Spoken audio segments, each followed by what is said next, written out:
Government ఇచ్చిన guidelines ప్రకారం producers అటు తెలంగాణ అవ్వచ్చు, ఇటు ఆంధ్రప్రదేశ్ అవ్వచ్చు, ఖచ్చితంగా గవర్నమెంట్ ఇచ్చిన గైడ్లైన్స్నే ఫాలో అవ్వాలి. వాళ్ళు ఎలాంటి గైడ్లైన్స్ ఇస్తే ఆ గైడ్లైన్స్ పట్టుకొని ముందుకు వెళ్ళిపోవటమేనండి.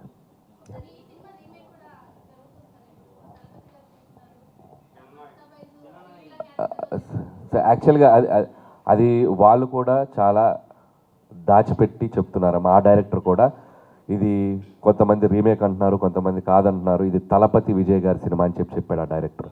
సో ఈ సినిమా రిలీజ్ అయ్యే వరకు దాన్ని అలాగే ట్రీట్ చేద్దాం. ఇది తలపతి విజయ్ సినిమా, ఆయన సినిమా. నేను విజయ్ గారిని కూడా 2 times కలవటం జరిగింది వారీసు ఫిల్మ్ షూటింగ్ జరిగేటప్పుడు. సచ్ ఎ సూపర్ జెంటిల్మెన్ ఆయన. అండ్ ఆయన పొలిటికల్గా వెళ్తూ ఆయన నటిస్తున్న ఆఖరి చిత్రం. సో దాంట్లో నా పాత్ర ఉందా లేదా అనేది రేపు రిలీజ్ అయ్యాక తెలుస్తుంది. రిలీజ్ అయ్యాక డెఫినెట్గా అదేంటో అందరికీ తెలుస్తుంది. వాళ్ళు దాన్ని ఎలా ట్రీట్ చేశారు, ఎలా చేశారు అనేది అప్పుడు మాట్లాడటం కరెక్ట్ అమ్మా. సో సినిమా ముందు వరకు మాత్రం డోంట్ గివ్ ఇది ఆ రీమేకా ఈ రీమేకా కాకుండా దాంట్లో వాళ్ళు ఏం చేశారు అనేది రిజల్ట్ తర్వాత మీరు చూస్తే అర్థమవుతుంది. సో ఇది అప్పటి వరకు ఇది తలపతి విజయ్ ఫిలిం అంతే.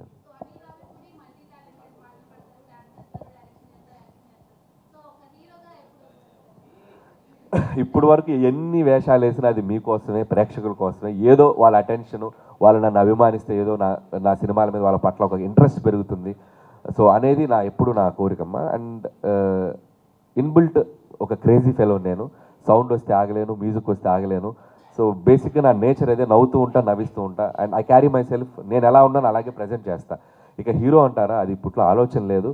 సో యాజ్ ఆఫ్ నౌ డైరెక్టర్గా మంచి పీక్లో ఉన్నాను, మంచి పాజిటివ్ ఫేజ్లో ఉన్నాను. లెట్స్ సీ, ఫ్యూచర్ డిసైడ్ చేస్తుంది ఏమవుతుంది. ఎందుకు నన్ను ఇలాంటి కాంప్లికేట్ క్వశ్చన్లు అడుగుతున్నారు మీరు? ఇప్పుడు నేను అసలు హీరోగానే ఫిక్స్ అవ్వలేదు, అప్పుడే మీరు హీరోయిన్ డిసైడ్ చేస్తున్నారు.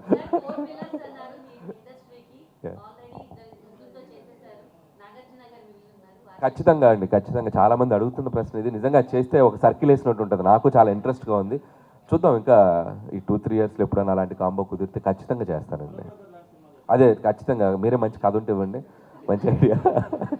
హలో బ్రదర్ లాంటి ఫిల్మ్ ఖచ్చితంగా నాగార్జున గారితో డెఫినెట్గా అవకాశం వస్తుంది. సో భీమ్స్ సంక్రాంతికి వస్తున్నానికి ఒక సెన్సేషన్ చేశాడు. ఈసారి కూడా ఆల్రెడీ రిలీజ్ అయిన 2 songs కూడా బ్యూటిఫుల్గా ట్రెండ్ అవుతున్నాయి, అద్భుతంగా. And I'm so happy. And ఈసారి బ్యాక్గ్రౌండ్ మ్యూజిక్ కూడా భీమ్స్ నుంచి చాలా బాగా రాబోతుంది. అండ్ రికార్డింగ్ కూడా బాగా చేస్తున్నాడు. పాటలు అన్నీ బాగుంటాయి. ఆల్రెడీ ఒక ఇంట్రడక్షన్ సాంగ్, సర్ప్రైజ్ సాంగ్ ఉంది హీరో గారిది, చిరంజీవి గారిది. అది మీరు చూస్తే షాక్ అయిపోతారు, సర్ప్రైజ్ అయిపోతారు. అండ్ ఆల్రెడీ చిరంజీవి గారి గురించి ఏంటి ఇలా ఉన్నారనేది ఒక షాక్ అయితే, ఏంటి ఎంత ఎనర్జీగా ఉన్నారు, ఎంత ఎనర్జీగా డ్యాన్స్ చేశారనేది అది ఇంకో సర్ప్రైజ్ షాక్ అవుద్ది. ఆ ఇంట్రొడక్షన్ సాంగ్ అది త్వరలో రిలీజ్ చేయబోతున్నాం. సో 4 పాటలు అద్భుతం. అండ్ సినిమా లోపల 2-3 బిట్ సాంగ్స్ కూడా ఉన్నాయి, అవి అద్భుతంగా ఉంటుంది, మ్యూజికల్గా ఉంటుంది.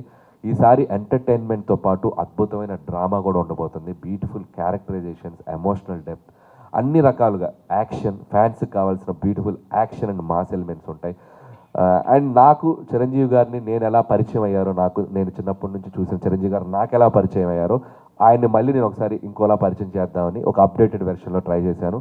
సో డెఫినెట్గా ప్రేక్షకులందరూ దీన్ని ఎంజాయ్ చేస్తారని నమ్ముతున్నాను.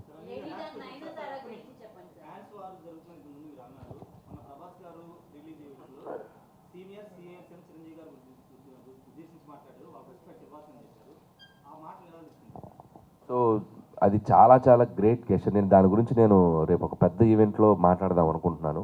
సో మీరు ఇప్పుడు అడిగారు కాబట్టి డెఫినెట్లీ దాని గురించి అక్కడ మాట్లాడతాను. I want to say something. నిజంగా ప్రభాస్ గారి ఒక వ్యక్తిత్వానికి నిదర్శనం ఆ స్టేట్మెంట్ ఇవ్వటం. ఆయన ఉన్న స్థాయికి, ఆయన ఉన్న స్టేటస్కి ఈరోజు ఒక పాన్ ఇండియా స్టార్గా ఉన్న ప్రభాస్ గారు సీనియర్స్ తర్వాతే మేము అని ఒక స్టేట్మెంట్ ఇవ్వటం అనేది నిజంగా ఆయన వ్యక్తిత్వానికి హ్యాట్స్ ఆఫ్. అందుకే ఆయన డార్లింగ్ ప్రభాస్ అంటాం మనం. సో ఆయన నేచర్, ఆయన హ్యుమానిటీ కాబట్టి ఈరోజు ఆయన ఆ స్థాయిలో ఉన్నారు. సో ఆ స్టేట్మెంట్ మాత్రం నిజంగా హ్యాట్స్ ఆఫ్ ప్రభాస్ గారికి. సో ఖచ్చితంగా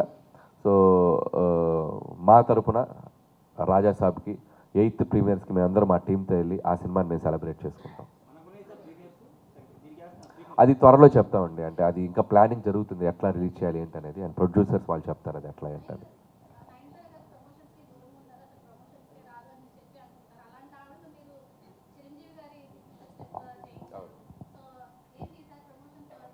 సో నయనతార గారు ఒకసారి వస్తేనే మనం ఎగ్జైట్ టైం. ఈసారి మళ్ళీ రాబోతున్నారు ఆవిడ. ఎలా రాబోతున్నారు అనేది హ్యాపీ న్యూ ఇయర్ రోజు తెలుస్తుంది.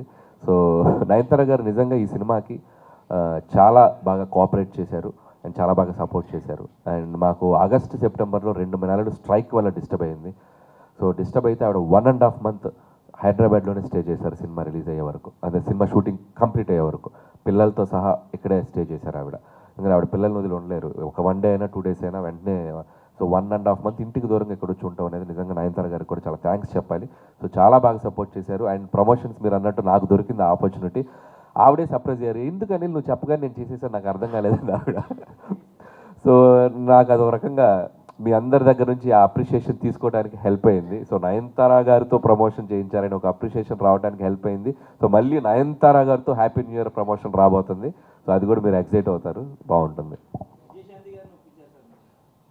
అండి యా యా అంతే కదా. థ్యాంక్ యూ అండి, థ్యాంక్ యూ సో మచ్.